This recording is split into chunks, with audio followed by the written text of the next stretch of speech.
বাতৰি পঢ়িছো সমুজ্জ্বল ভৰদ্বাজে।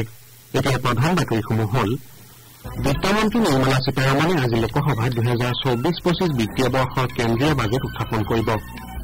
বিশেষভাৱে সক্ষম লোকসকলৰ সবলীকৰণ বিভাগে কালি ব্যক্তিগত প্ৰতিষ্ঠান আৰু ষ্টাৰ্টআপসমূহৰ সৈতে 72খন বুজাবুজিৰ চুক্তিত স্বাক্ষৰ কৰে। বাংলাদেশৰ প্ৰধানমন্ত্ৰী শ্বেখ হাছিনাই দেশজুৰি হোৱা প্ৰতিবাদ তথা ভয়াৱহ হিংসাৰ বাবে বিৰোধী দলসমূহক দোষাৰোপ কৰিছে। কেন্দ্ৰীয় যুৱ পৰিক্ৰমা আৰু ক্ৰীড়া মন্ত্ৰী ড মনসুখ মাণ্ডভিয়াই অলিম্পিক অৰ্ডাৰ সন্মান লাভ কৰা ভাৰতীয় খেলুৱৈ অভিনৱ বিন্দাক অভিনন্দন জ্ঞাপন কৰিছে আৰু ভাৰত আজি মহিলাৰ এছিয়া কাপ টি-20 ক্ৰিকেট প্ৰতিযোগিতাত হ'বলগীয়া এখন খেলত নেপালৰ মুখামুখি হ'ব।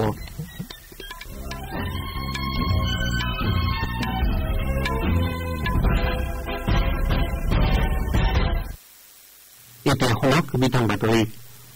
বিত্তমন্ত্ৰী নিৰ্মলা সীতাৰমণে আজি দিনৰ 11 বজাত লোকসভাত 2024-25 বিত্তীয় বৰ্ষৰ কেন্দ্ৰীয় বাজেট উত্থাপন কৰিব। প্ৰধানমন্ত্ৰী নৰেন্দ্ৰ মোদীৰ নেতৃত্বত কেন্দ্ৰত তৃতীয়বাৰলৈ চৰকাৰ গঠন হোৱাৰ পাছত এয়া প্ৰথম বাজেট হ'ব। ইপিনে 2019 বৰ্ষত দায়িত্বভাৰ গ্ৰহণ কৰাৰ পাছত এয়া হ'ব শ্ৰী সীতাৰমণৰ ক্ৰমাগত সপ্তমখন বাজেট। বাজেট প্ৰস্তুত কৰিবলৈ কেন্দ্ৰীয় বিত্তমন্ত্ৰীগৰাকীয়ে শিক্ষা, স্বাস্থ্য, নিয়োগ, বাণিজ্য, আন্তঃগাঁথনি তথা শক্তিকে ধৰি বিভিন্ন খণ্ডৰ আগশাৰীৰ ব্যক্তি তথা বিশেষজ্ঞসকলৰ মত গ্ৰহণ কৰা বুলি জানিব পৰা গৈছে। বিশেষজ্ঞ তথা বিভিন্ন খণ্ডৰ প্ৰতিনিধিসকলৰ পৰামৰ্শসমূহ বাজেটৰ বাবে চালি জাৰি চাই গ্ৰহণ কৰা হ'ব বুলি তেওঁ আশ্বাস প্ৰদান কৰিছে। লোকসভাত বাজেট উত্থাপনৰ পাছত ইয়াৰ প্ৰতিলিপি ৰাজ্যসভাতো দাখিল কৰা হ'ব। ইয়াৰ পূৰ্বে কালি উভয় সদনত 2023-24 বৰ্ষৰ অৰ্থনৈতিক সমীক্ষা দাখিল কৰা হয়। দাখিল কৰা সমীক্ষা অনুসৰি চলিত বিত্তীয় বৰ্ষৰ বাবে মুঠ ঘৰুৱা উৎপাদনৰ বিকাশ 6.5% পৰা 7% ধাৰ্য কৰা হৈছে। সংসদৰ বাজেট অধিৱেশনৰ কালি প্ৰথম দিনা লোকসভাত অৰ্থনৈতিক সমীক্ষা দাখিল কৰি কেন্দ্ৰীয় বিত্তমন্ত্ৰী নিৰ্মলা সীতাৰমণে এই তথ্য প্ৰকাশ কৰে। সমীক্ষাত প্ৰকাশ পোৱা মতে গোলকীয় অৰ্থনীতিৰ ক্ষেত্ৰখনৰ অনিশ্চয়তা স্বত্তেও 2023-24 বিত্তীয় বৰ্ষত ঘৰুৱা উৎপাদনত অৰ্থনৈতিক বিকাশ সম্ভৱপৰ হৈ উঠিছে। চলিত বিত্তীয় বৰ্ষত সেৱা খণ্ডই মুঠ অৰ্থনৈতিক বিকাশৰ 55% অংশীদাৰ হৈ পুনৰবাৰ দেশৰ প্ৰগতিৰ ক্ষেত্ৰত উল্লেখনীয় বৰঙণি আগবঢ়াইছে বুলি কেন্দ্ৰীয় বিত্তমন্ত্ৰীগৰাকীয়ে প্ৰকাশ কৰে। ইপিনে অৰ্থনৈতিক সমীক্ষা সন্দৰ্ভত চৰকাৰৰ মুখ্য অৰ্থনৈতিক উপদেষ্টা ড ভি অনন্ত নাগেশ্বৰণে এখন সংবাদমেলক সম্বোধন কৰি কয় যে দেশৰ অৰ্থনৈতিক বিকাশে এটা উল্লেখযোগ্য গতি লাভ কৰিছে। অহাটো বিত্তীয় বৰ্ষত কৃষি খণ্ডই উন্নত প্ৰদৰ্শন আগবঢ়োৱাৰ সম্ভাৱনা আছে বুলিও তেওঁ লগতে মন্তব্য কৰে। দেশৰ ক্ৰমবৰ্ধমান কৰ্মশক্তিক সংস্থাপিত কৰিবলৈ ভাৰতীয় অৰ্থনীতিয়ে 2030 চনলৈকে কৃষিখণ্ডৰ বাহিৰত বছৰি প্ৰায় 79 লাখ নিযুক্তি প্ৰদান কৰাটো প্ৰয়োজন বুলিও ড নাগেশ্বৰণে প্ৰকাশ কৰে। সামাজিক ন্যায় আৰু সবলীকৰণ মন্ত্ৰালয়ৰ অধীনৰ বিশেষভাৱে সক্ষম লোকসকলৰ সবলীকৰণ বিভাগে কালি নতুন দিল্লীত ব্যক্তিগত প্ৰতিষ্ঠান আৰু ষ্টাৰ্টআপসমূহৰ সৈতে 72খন বুজাবুজিৰ চুক্তিত স্বাক্ষৰ কৰে। বিশেষভাৱে সক্ষম লোকসকলক সামাজিক, শৈক্ষিক আৰু অৰ্থনৈতিকভাৱে সবল কৰি তোলাই এই বুজাবুজিৰ চুক্তিসমূহৰ প্ৰধান লক্ষ্য। সামাজিক ন্যায় আৰু সবলীকৰণ মন্ত্ৰালয়ৰ কেন্দ্ৰীয় মন্ত্ৰী ড বীৰেন্দ্ৰ কুমাৰ আৰু ৰাজ্যমন্ত্ৰী BL বাৰ্মাৰ উপস্থিতিত এই বুজাবুজিৰ চুক্তিকেইখনত স্বাক্ষৰ কৰা হয়। অনুষ্ঠানত অংশগ্ৰহণ কৰি ড কুমাৰে কয় যে বিভাগে দিব্যাংগ লোকসকলৰ সামাজিক, অৰ্থনৈতিক আৰু শৈক্ষিক সবলীকৰণৰ দিশত ধাৰাবাহিকভাৱে গুৰুত্বপূৰ্ণ ভূমিকা পালন কৰি আহিছে। দেশৰ ভালেকেইটা প্ৰতিষ্ঠানে এনে লোকসকলৰ জীৱন সহজসাধ্য কৰি তুলিবলৈ কম খৰচত উপযোগী যন্ত্ৰ নিৰ্মাণ কৰি আহিছে বুলিও তেওঁ উল্লেখ কৰে। কালি স্বাক্ষৰিত বুজাবুজিৰ চুক্তিসমূহে দিব্যাংগ লোকসকলৰ প্ৰতি চৰকাৰৰ দায়বদ্ধতা প্ৰতিফলিত কৰিছে বুলিও তেওঁ জানিবলৈ দিয়ে। উচ্চতম ন্যায়ালয়ে চলিত বৰ্ষৰ নীট স্নাতক পৰীক্ষাৰ পদাৰ্থ বিজ্ঞানৰ এটা প্ৰশ্নত দিয়া দুটা বিকল্প উত্তৰক ৰাষ্ট্ৰীয় পৰীক্ষণ সংস্থাই শুদ্ধ বুলি গণ্য কৰা সিদ্ধান্ত সন্দৰ্ভত ভাৰতীয় প্ৰযুক্তিবিদ্যা প্ৰতিষ্ঠান দিল্লীক এখন বিশেষজ্ঞ সমিতি গঠন কৰি মতামত আগবঢ়াবলৈ নিৰ্দেশ দিছে। উচ্চতম ন্যায়ালয়ে আজি দিনৰ 12 বজাৰ ভিতৰত সমিতিখনক নিজৰ মতামত আগবঢ়াবলৈ নিৰ্দেশ দিছে।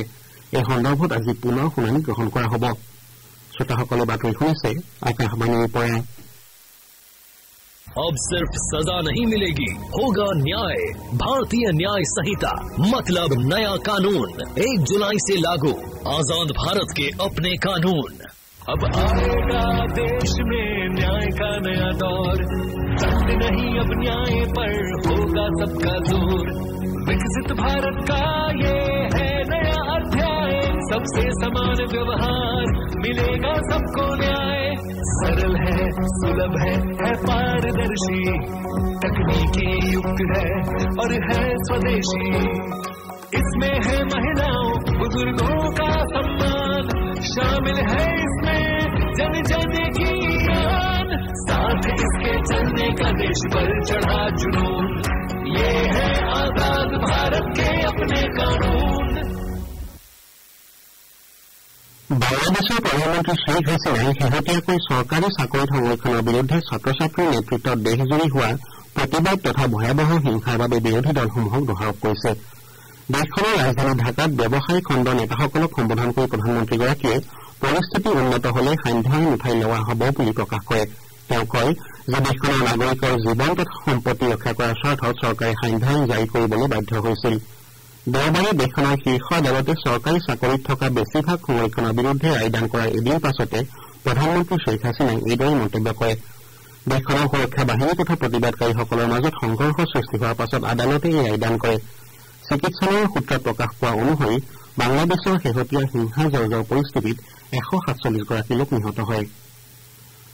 চীনৰ দক্ষিণ পশ্চিম প্ৰান্তৰ ছিচুৱান প্ৰদেশত আকস্মিক বানত মৃত্যু হোৱা লোকৰ সংখ্যা 14লৈ বৃদ্ধি পাইছে। স্থানীয় কৰ্তৃপক্ষই কালি সন্ধিয়া প্ৰকাশ কৰা অনুসৰি এই পৰ্যন্ত 14জন লোকৰ মৃতদেহ উদ্ধাৰ কৰা হৈছে আৰু 25জন লোক এতিয়াও সন্ধানহীন হৈ আছে। এই লোকসকলক উদ্ধাৰৰ বাবে উদ্ধাৰকাৰী দলে অভিযান অব্যাহত ৰাখিছে। যোৱা শনিবাৰে পুৱতি নিশা হোৱা ধাৰাসাৰ বৰষুণৰ ফলত এই আকস্মিক বানৰ সৃষ্টি হয়। বানত হনিয়ান কাউণ্টিৰ চিনহুৱা গাঁৱত 40টাৰো অধিক বাসগৃহ বেয়াকৈ ক্ষতিগ্ৰস্ত হৈছে।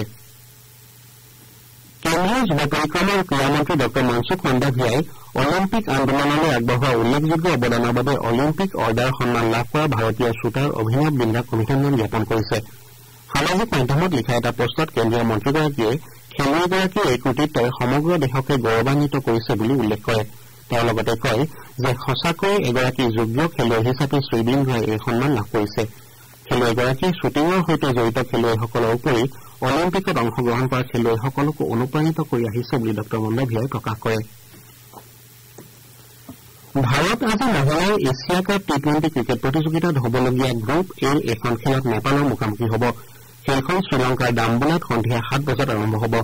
গ্ৰুপ এত ভাৰতে আটাইকেইখন খেলতে জয়ী হৈ বৰ্তমান পইণ্ট তালিকাৰ শীৰ্ষত আছে। হৰমনপ্ৰীত কৌৰ নেতৃত্বাধীন ভাৰতীয় মহিলা দলটোৱে পূৰ্বৰ খেল দুখনত পাকিস্তান আৰু সংযুক্ত আৰৱ আমিৰি ৰাষ্ট্ৰৰ বিৰুদ্ধে জয়লাভ কৰিছিল। নেপালে প্ৰতিযোগিতাৰ উদ্বোধনী খেলখনত সংযুক্ত আৰৱ আমিৰি ৰাষ্ট্ৰক পৰাস্ত কৰাৰ বিপৰীতে পৰৱৰ্তী খেলখনত পাকিস্তানৰ হাতত পৰাজিত হয়। গ্ৰুপ এৰ আন এখন খেলত আজি পাকিস্তান সংযুক্ত আৰৱ আমিৰি ৰাষ্ট্ৰৰ মুখামুখি হ'ব। খেলখন দিনৰ 2 বজাত আৰম্ভ হ'ব। ইপিনে ডাম্বুলাত কালি অনুষ্ঠিত গ্ৰুপ বিৰ এখন খেলত আয়োজক দেশ শ্ৰীলংকাই মালয়েছিয়াক 144 ৰানত পৰাস্ত কৰে। খেলখনত শ্ৰীলংকাই প্ৰথমে বেট ধৰি নিৰ্ধাৰিত 20 অভাৰত 4 উইকেটৰ বিনিময়ত 184 ৰান সংগ্ৰহ কৰে। প্ৰত্যুত্তৰত মালয়েছিয়াই 19 অভাৰ 5টা বলত আটাইকেইটা উইকেট হেৰুৱাই মাত্ৰ 40 ৰানহে কৰিবলৈ সমৰ্থ হয়। একেখন ষ্টেডিয়ামতে অনুষ্ঠিত গ্ৰুপ বিৰ আন এখন খেলত বাংলাদেশে থাইলেণ্ডক 7 উইকেটত পৰাজিত কৰে। বাংলাদেশে 17 অভাৰ 3টা বলত 3 উইকেটৰ বিনিময়ত 100 ৰান কৰি অনায়াসে বিজয় সাব্যস্ত কৰে। ইয়াৰ পূৰ্বে খেলখনত থাইলেণ্ডে প্ৰথমে বেট ধৰি নিৰ্ধাৰিত অভাৰত 9টা উইকেট হেৰুৱাই 96 ৰান সংগ্ৰহ কৰিছিল। স্কটলেণ্ডৰ চাৰ্লি কাছেলে এদিনীয়া আন্তঃৰাষ্ট্ৰীয় খেলৰ অভিষেক মেচত সৰ্বশ্ৰেষ্ঠ প্ৰদৰ্শনৰ অভিলেখ গঢ়িছে। বেগী বলাৰগৰাকীয়ে কালি পুৰুষৰ ICC এদিনীয়া আন্তঃৰাষ্ট্ৰীয় বিশ্বকাপ লীগ 2ত ডাণ্ডীত ওমানৰ বিৰুদ্ধে 21 ৰানত 7টা উইকেট দখল কৰে। কাছেলে দক্ষিণ আফ্ৰিকাৰ বেগী বলাৰ কাগিছো ৰাবাদাই 2016 চনত বাংলাদেশৰ বিৰুদ্ধে খেলা প্ৰথমখন আন্তঃৰাষ্ট্ৰীয় খেলত 16 ৰানত 6টা উইকেট লাভ কৰাৰ অভিলেখ ভংগ কৰে। ৰাবাদাৰ উপৰি ৱেষ্ট ইণ্ডিজৰ বেগী বলাৰ ফিডেল এডৱাৰ্ডে নিজৰ প্ৰথমখন আন্তঃৰাষ্ট্ৰীয় খেলত 22 ৰানত 6টা উইকেট দখল কৰিছিল। বাতৰি শেষ কৰাৰ পূৰ্বে ঘাই ঘাই বাতৰিকেইটা পুনৰ পঢ়ি দিছো। বিত্তমন্ত্ৰী নিৰ্মলা সীতাৰমণে আজি লোকসভাত 2024-25 বিত্তীয় বৰ্ষৰ কেন্দ্ৰীয় বাজেট উত্থাপন কৰিব। বিশেষভাৱে সক্ষম লোকসকলৰ সবলীকৰণ বিভাগে কালি ব্যক্তিগত প্ৰতিষ্ঠান আৰু ষ্টাৰ্টআপসমূহৰ সৈতে 72খন বুজাবুজিৰ চুক্তিত স্বাক্ষৰ কৰে। বাংলাদেশৰ প্ৰধানমন্ত্ৰী শ্বেইখ হাছিনাই দেশজুৰি হোৱা প্ৰতিবাদ তথা ভয়াৱহ হিংসাৰ বাবে বিৰোধী দলসমূহক দোষাৰোপ কৰিছে। কেন্দ্ৰীয় যুৱ পৰিক্ৰমা আৰু ক্ৰীড়া মন্ত্ৰী ড মনসুখ মাণ্ডাভিয়াই অলিম্পিক অৰ্ডাৰ লাভ কৰা ভাৰতীয় খেলুৱৈ অভিনৱ বিন্দাক অভিনন্দন জ্ঞাপন কৰিছে আৰু ভাৰত আজি মহিলাৰ এছিয়া কাপ টি-20 ক্ৰিকেট প্ৰতিযোগিতাত নেপালৰ মুখামুখি হ'ব। আমাৰ এতিয়া বাতৰি সমাপ্ত কৰিল। নমস্কাৰ।